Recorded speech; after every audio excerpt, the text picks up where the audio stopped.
पूरा भोजपुरिया श्रोता समाज के पैर छू के प्रणाम करतानी। हम सुनील बिहारी। आज हमारा बतावे में बहुत खुशी हो रहा है कि भोजपुरी के सुपरस्टार गीतकार कुंदन राज के दोस्त रंजीत यादव के जन्मदिन है। तो जन्मदिन के हमारा तरफ से हार्दिक बधाई बा, बहुत बहुत शुभकामना बढ़ुए और आगे बढ़त रहो, आगे बढ़ के एकदम माई बाबू के नाम रोशन कर लो। जय हिंद।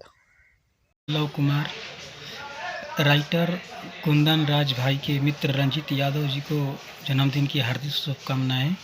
जुग जुग जिया ये Ranjeet Babu. Hello, good morning. हम राइटर विकास बेदर्दी, राइटर कुंदन राज का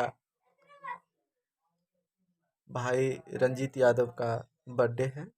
इसके लिए राइटर विकास बेदर्दी की तरफ से ढेर सारी शुभकामना, प्यार। माता रानी ऐसे ही इसका उज्जवल भविष्य बनाए और ढेर सारा शुभकामना। जय हो।